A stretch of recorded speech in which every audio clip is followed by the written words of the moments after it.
Hello दोस्तों, मेरे YouTube channel general studies में आप सभी का स्वागत है। तो दोस्तों, चर्चा करेंगे आज की दैनिक समसामयिकी के संबंध में। आज का जो महत्वपूर्ण करंट अफेयर्स के कुछ प्रश्न, ठीक है, कुछ नेशनल लेवल के और कुछ राज्य उत्तराखंड राज्य से संबंधित जितने भी महत्वपूर्ण करंट अफेयर्स के सवाल हैं उनके बारे में हम चर्चा करेंगे।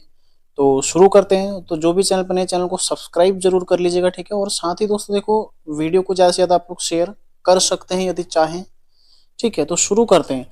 सबसे पहला सवाल है आज का। ये करंट अफेयर्स आपको डेली शाम को 8 बजे मैं उपलब्ध कराने वाला हूँ, ठीक है। प्रतिदिन शाम को 8 बजे करंट अफेयर्स की क्लास उपलब्ध होगी। अन्य कंटेंट भले ही ना दे पाऊं, लेकिन करंट अफेयर्स आप लोगों को डेली में देता रहूंगा, क्योंकि करंट अफेयर्स लगातार परीक्षाओं में पूछा जा रहा है और बहुत ज्यादा मात्रा में आ रहा है, ठीक है। यूकेपीएससी की जो भी तैयारी कर रहे हैं तो उनके लिए करंट अफेयर्स बहुत ज्यादा महत्वपूर्ण है, ठीक है, और लगातार आ रहा है। तो पहला प्रश्न है आज का। हाल ही में फिक्की का नया अध्यक्ष किसे बनाया गया है? फिक्की का नया अध्यक्ष किसे बनाया गया है, ठीक है, ये आपसे पूछा है। तो फिक्की का नया अध्यक्ष कौन बनाया गया है? सही आंसर हो जाएगा इसका अनीस शाह, ठीक है। विकल्प सी इसका सही आंसर है। अनीस शाह को फिक्की का नया अध्यक्ष बनाया गया। यदि बात करें फिक्की की, तो फिक्की की जो स्थापना हुई थी, ठीक है, कब हुई थी? 1927 में। ध्यान रखिएगा, 1927 में इसकी स्थापना हुई थी। और मुख्यालय कहाँ है? दिल्ली में इसका मुख्यालय, ठीक है। 1927 में स्थापना हुई थी, मुख्यालय दिल्ली में है। और संस्थापक कौन थे इसके? घनश्याम दास बिड़ला और दूसरे कौन थे? पुरुषोत्तम, ठीक है। घनश्याम दास बिड़ला और पुरुषोत्तम, इन दोनों के द्वारा इसकी स्थापना की गई थी 1927 में। इसका मुख्यालय कहाँ पर है? दिल्ली में इसका मुख्यालय है, ठीक है। और इसका यदि फुल फॉर्म आपसे पूछा जाता है कभी, ठीक है, तो फुल फॉर्म हो जाएगा इसका federation of Indian chambers of commerce and industry, ठीक है। Federation of Indian chambers of commerce and industry. तो आप लोग इसको नोट भी कर सकते हैं। मैं जैसा कि आपको पहले बता चुका हूँ, नोटबुक लेकर बैठ जाइए, ठीक है। जितने भी सवाल हैं सारे के सारे महत्वपूर्ण रहने वाले हैं। तो फिक्की के नए अध्यक्ष कौन बनाए गए हैं? अभी हाल ही में अनीस शाह बनाए गए हैं। और किसके स्थान पर बनाए गए हैं? शुभ्रकांत पांडा के स्थान पर बनाए गए हैं, ठीक है। तो इससे पहले कौन थे? शुभ्रकांत पांडा थे।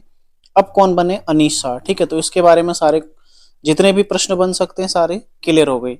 अगला प्रश्न देखते हैं। अगला प्रश्न है, देखो, हाल ही में किस राज्य सरकार ने हॉट कुक्ड मील योजना शुरू की है? हॉट कुक्ड मील योजना किस राज्य सरकार ने शुरू की है? तो सबसे पहले योजना है क्या? देखो, ये योजना है 3 से 6 वर्ष के बच्चों के लिए, ठीक है।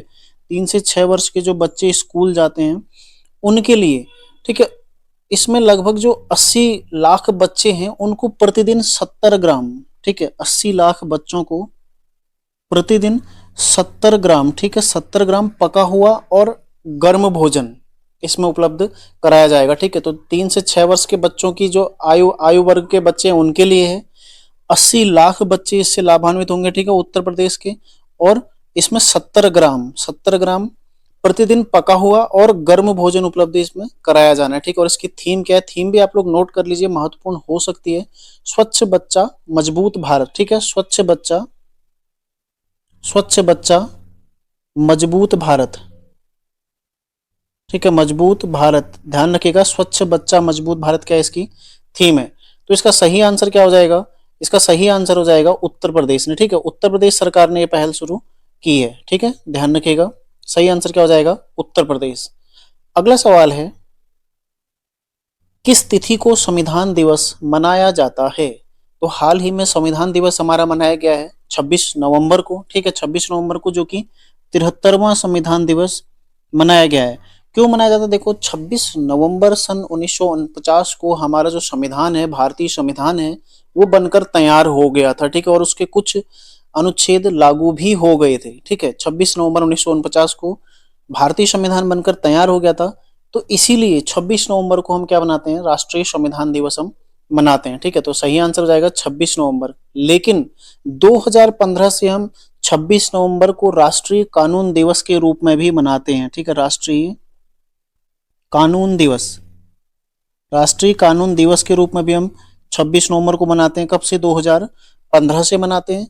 और साथ ही 26 नवंबर को ही हम राष्ट्रीय दुग्ध दिवस भी मनाते हैं, ठीक है। राष्ट्रीय दुग्ध दिवस, ध्यान रखिएगा, ठीक है। राष्ट्रीय दुग्ध दिवस 26 नवंबर को हम मनाते हैं।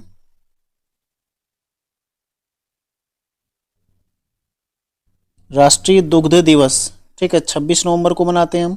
तो 3 दिवस हो गए, देखो, संविधान दिवस, राष्ट्रीय कानून दिवस या फिर राष्ट्रीय दुग्ध दिवस, तीनों कब है? 26 नवंबर को मनाया जाता है।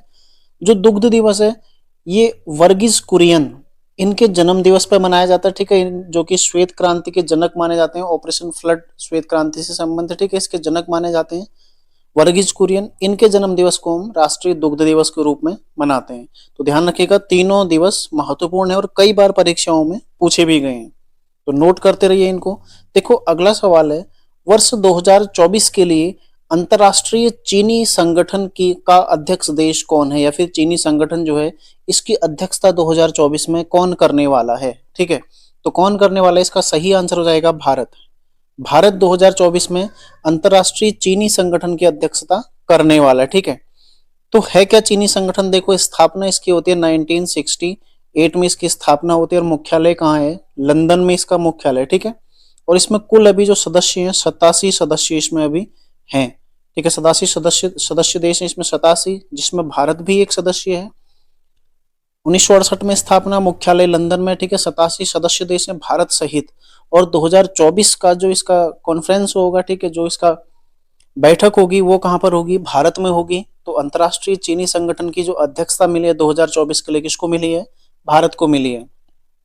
आप सभी जानते हैं 2023 में भारत ने कुछ महत्वपूर्ण संगठन, जिसमें G20, ठीक है, G20 की अध्यक्षता की थी, और साथ ही SCO, ठीक है, SCO जिसको हम क्या बोलते हैं? संघाई सहयोग संगठन, तो इसकी भी अध्यक्षता भारत ने की थी, और G20 की भी अध्यक्षता भारत ने 2023 में की थी। तो ये दोनों लगातार परीक्षाओं में पूछे जा रहे हैं। ठीक है, तो इस तरह की चीजें लगातार परीक्षाओं में आ रही हैं। तो जो अंतरराष्ट्रीय चीनी संगठन है, ठीक है, इसका जो अध्यक्षता है 2024 के लिए भारत को मिले, तो सही आंसर क्या हो जाएगा? विकल्प डी।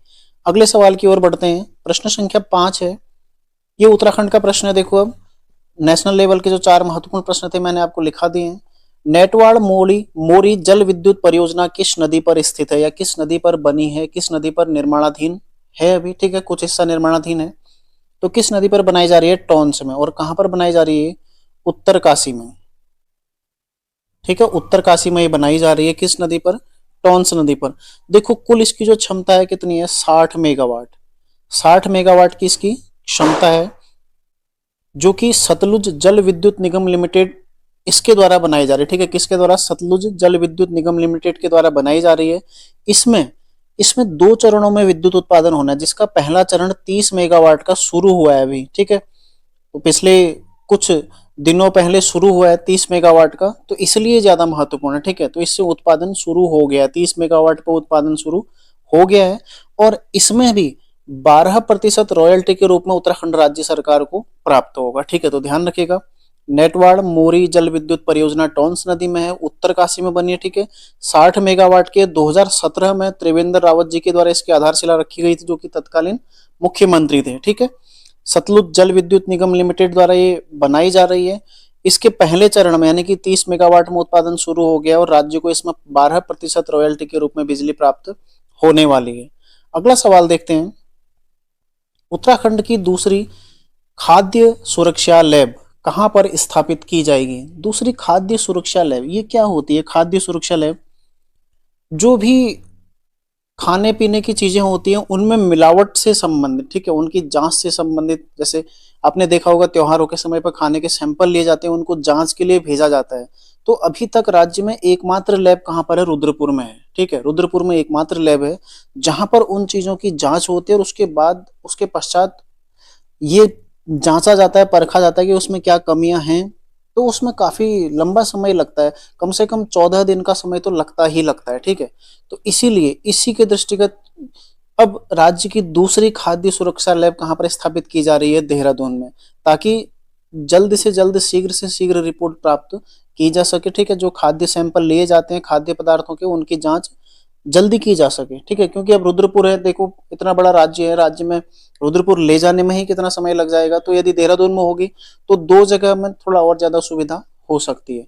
ध्यान रखिएगा, जो खाद्य पदार्थ हैं उनमें मिलावट की जांच के लिए राज्य की दूसरी खाद्य सुरक्षा लैब देहरादून में स्थापित की जा रही है। ठीक है, और पहली कहां पर की गई है? रुद्रपुर में की गई है। तो यदि पहली पूछता है आपसे तो रुद्रपुर में हुई है, दूसरी कहां पर स्थापित की जा रही है? वो है देहरादून में। ठीक है, और आज का लास्ट सवाल है करंट अफेयर्स का,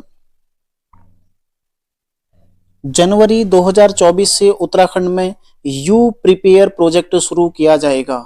बहुत ज्यादा महत्वपूर्ण सवाल है जो कि आपको परीक्षाओं में देखने को मिलेगा। ठीक है, यू प्रिपेयर प्रोजेक्ट शुरू किया जाएगा, इसका संबंध किससे है? ठीक है, इसका संबंध किससे है ये आपसे पूछा गया है कि यू प्रिपेयर प्रोजेक्ट क्या है। सबसे पहले तो ये जानते हैं, देखो ये क्या है, आपदा प्रबंधन से निपटने के लिए, ठीक है, आपदा से निपटने में सहायता प्रदान करने के लिए एक प्रोजेक्ट है, यानी कि आपदा प्रबंधन से संबंधित है यू प्रिपेयर प्रोजेक्ट, जिसका फुल फॉर्म है Uttarakhand disaster preparedness and resilient परियोजना।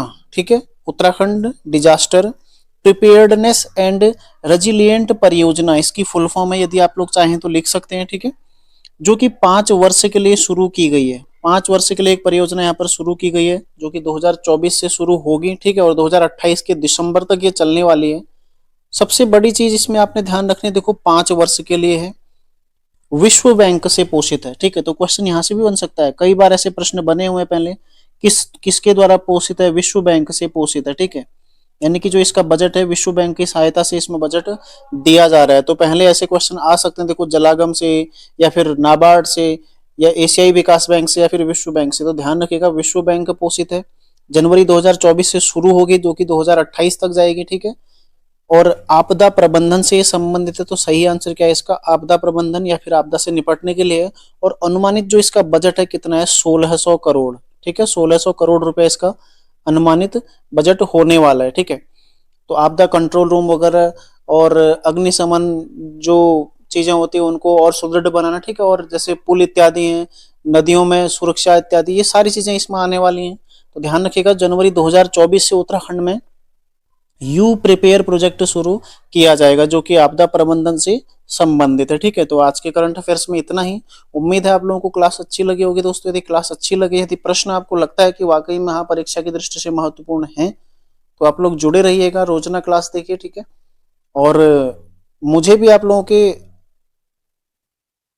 समर्थन की, आपके सपोर्ट की आवश्यकता होगी, क्योंकि यदि आप लोग समर्थन नहीं करेंगे तो फिर, पहले भी मैं आपको क्लासें देता आया था लेकिन आपके सहयोग न मिलने की वजह से ही क्लासें लगातार नहीं हो पाई थी। तो पुनः देखो करंट अफेयर्स काफी महत्वपूर्ण है, आप सभी जानते हैं, आप सभी को इस चीज का आभास होता भी होगा। ठीक है, तो करंट अफेयर्स काफी महत्वपूर्ण है, तो जुड़े रहिए, देखते रहिए रोजाना क्लास। तो मिलते हैं नेक्स्ट क्लास में, तैयारी आप लोग करते रहिए।